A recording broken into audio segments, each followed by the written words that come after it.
Welcome to The Explainer. Today we are diving into a 2,500-year-old Buddhist text to uncover what is, honestly, a highly logical and totally timeless decision-making framework. You might think of ancient asceticism as purely mystical or abstract, but what we're about to look at is an incredibly grounded, practical tool for evaluating the physical spaces and the people we surround ourselves with. We've got a great step-by-step roadmap for this one. We'll start with the Buddhist pragmatic guide, measure true progress, unpack the jungle thicket matrix itself, navigate human support, and finally, reveal the ultimate priority. Let's get right into it. Part 1. The Buddhist Pragmatic Guide, Setting the Stakes. We're starting off in Jeta's Grove. The Buddha is giving his mendicants a teaching that really pushes back against this romanticized, perfect idea of just going off to live in the forest. Bhikkhu Sujato's translation note hits the nail on the head here. Sometimes what we think will support us actually becomes a hindrance. Life is complicated, right? It is so easy to fall in love with the mere idea of a place. You head into the deep forest to meditate, expecting instant enlightenment just because the vibe is traditionally spiritual. But what if it isn't actually working for you? What if that assumed support is literally holding you back? This text asks us to look right past our assumptions and focus entirely on the actual results. Moving to Section 2, Measuring True Progress and Defining Our Base Variables. So if we're going to make practical decisions using this framework, we need to know exactly what we're measuring. What is the goal? Everything on the renunciate's path points toward achieving the unclouded clarity of a purified mind. They refer to this peak state as yogakshema, the supreme sanctuary from the yoke. That's the ultimate benchmark right there. If a decision doesn't inch you closer to that profound freedom, the decision is fundamentally flawed.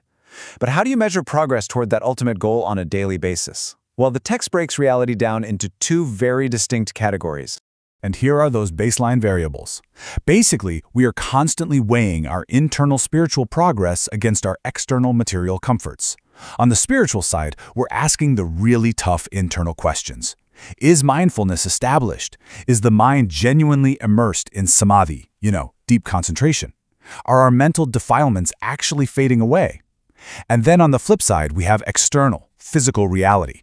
Do we have enough robes, alms food, lodgings, and medicine to simply survive?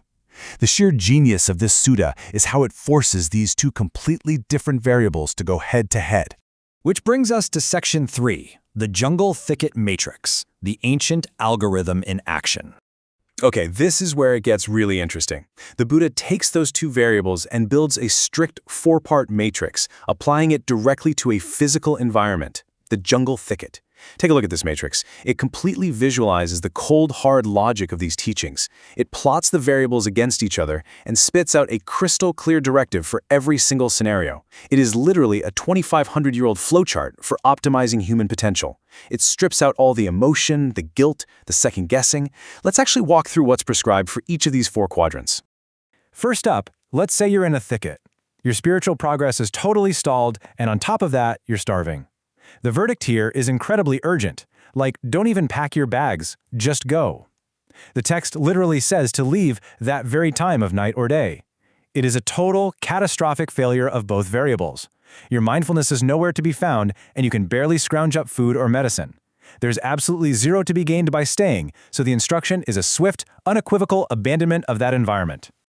Now, what about scenario 2? You've got material comfort, but absolutely no spiritual progress. Well, the text says you don't need to flee in the middle of the night, but you do have to leave after reflection. This is such a profoundly human situation, isn't it? It's basically the ancient version of golden handcuffs. You're comfortable, well-fed, and safe, but your core purpose is completely stalled out. The ancient guidance here is brilliantly measured. It acknowledges that having easy access to basic necessities is a big deal, so no need to sprint out into the dark. But after sitting down and really appraising your true goals, you still have to pack up and walk away from the comfort. Conversely, let's flip it. What if life is really hard, but your meditation is progressing? Here, the text is completely uncompromising. Stay after appraisal, do not leave. You might be hungry, your robes are worn out, medicine is super scarce. But internally, your mind is finding samadhi. Those defilements are falling away. In this scenario, the Buddha's logic dictates that the internal victory is fundamentally worth the external physical hardship.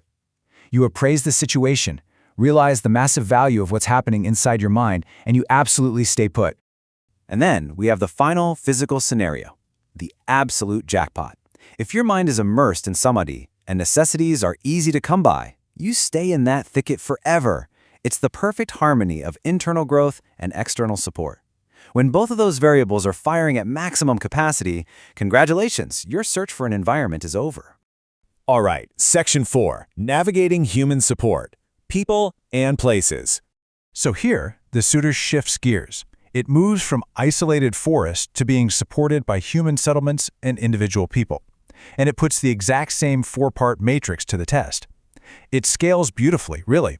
The exact same logic you'd use to evaluate some lonely patch of jungle gets applied to a tiny village, then a bustling town, a massive city, an entire country, and eventually right down to one single individual supporter. Check out this fascinating behavioral difference in the text. Say your progress is stalled. If a supporter makes it hard to get basic necessities, they haven't actually fulfilled their end of the bargain. So you can politely leave without even taking leave, without officially telling them. But if they made necessities easy to get, you have to officially take your leave before you go. This is such an incredible insight into ancient social contracts. If the person wasn't even feeding you, the contract is essentially void. Just walk away. But if they really did their best to feed and clothe you, even though you have to leave for your own spiritual survival, you still owe them the basic respect of a formal goodbye. It's essentially a masterclass in holding firm boundaries while still maintaining gratitude. And in that ultimate jackpot scenario, if an individual supporter facilitates both your spiritual progress and your basic needs, the text insists you follow them for the rest of your life. And get this, even if they try to drive you away. I absolutely love this detail. The ancient Pali text explicitly uses the phrase, even if driven away. It implies that when you find someone who perfectly aligns with both your physical survival and your ultimate spiritual freedom, that bond is just so profoundly rare and valuable that you should cling to it stubbornly. Even if there's social friction, you stay. Which brings us to Section 5, the ultimate priority and our final verdict. As we wrap up this explainer, you can really see how the repetitive oral tradition style of this sutta serves a very specific purpose. It hammers home a single, unwavering priority.